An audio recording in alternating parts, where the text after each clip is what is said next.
In Frank Herbert's Dune Messiah, Paul Atreides, the central character, grapples with profound emotions of guilt and yearning.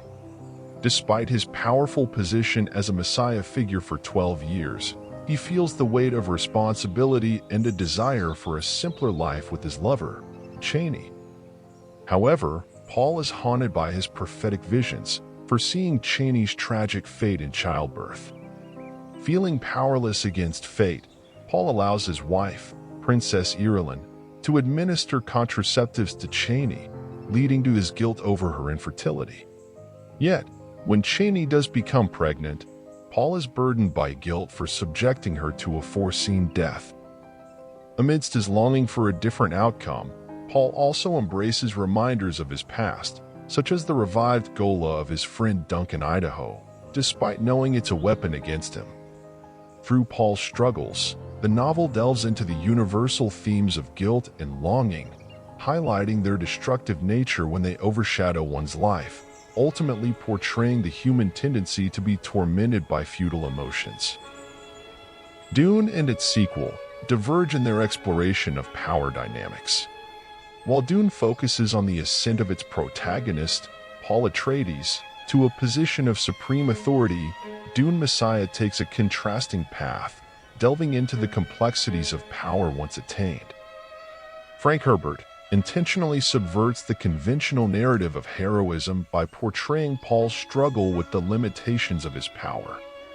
Despite ruling over vast domains and leading a religious crusade, Paul grapples with a profound sense of powerlessness. His ability to foresee the future, while seemingly empowering, also imprisons him within the inevitability of fate. Through Paul's experiences, the novels highlight the inherent paradox of absolute power. Even the mightiest rulers are ultimately constrained by forces beyond their control. The sequel serves as a cautionary tale, suggesting that true omnipotence is an illusion and total control is ultimately unattainable. Dune Messiah also delves into the perilous entanglement of religion and government. Following the events of its prequel, Dune, where Paul Atreides is hailed as a messiah and unleashes a religious jihad, the sequel picks up with the holy war still in full force.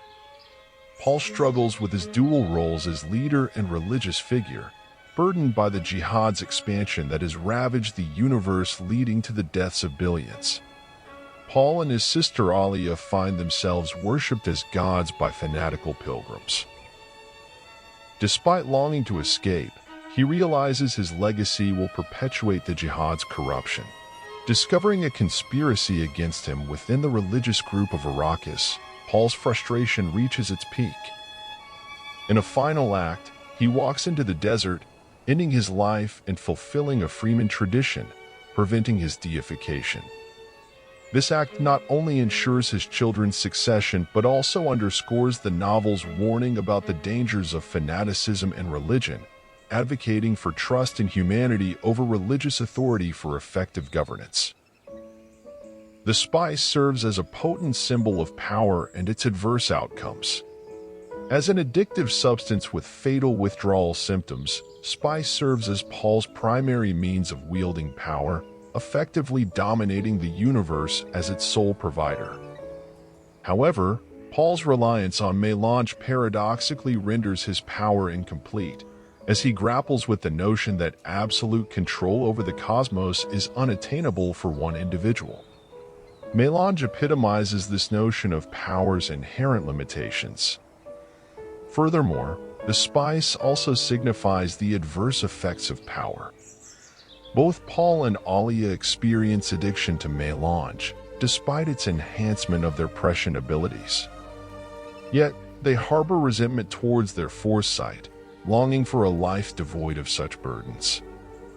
Paul is forced to witness the harmful consequences of melange on his loved ones, such as his partner Chani's perilous consumption of the substance during pregnancy, resulting in accelerated fetal growth and endangering herself and her unborn child.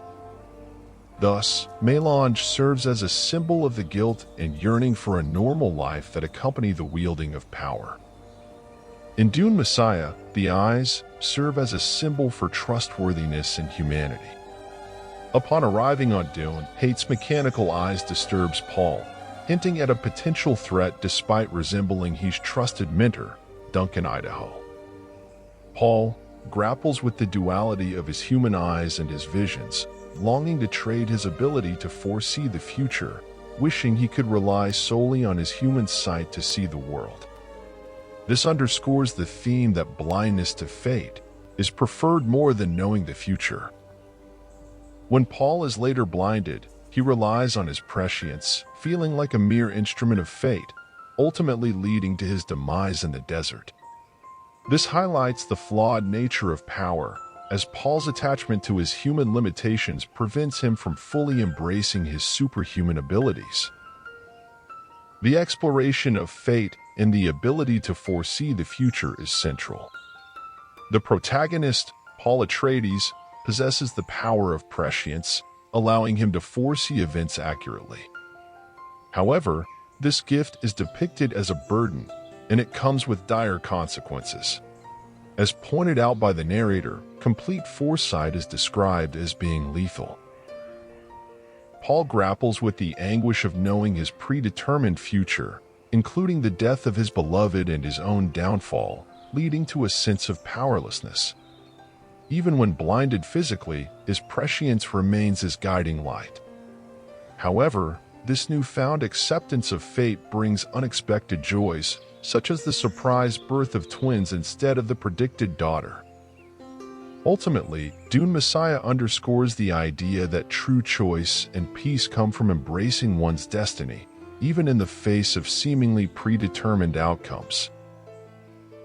Dune delves into the intricacies of a cosmic conflict, while its sequel, Dune Messiah, examines the aftermath, grappling with issues like poverty and ineffective leadership.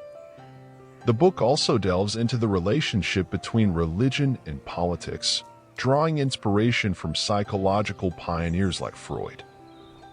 Herbert's narrative is further influenced by the technological advancements and drug culture of the 1960s, exploring themes of mind-altering substances and advancements in human capabilities. Additionally, Dune Messiah touches on environmental concerns, particularly the growing water scarcity and exploitation of natural resources, reflecting the increasing public awareness of climate change during the emergence of green movements in the 1960s.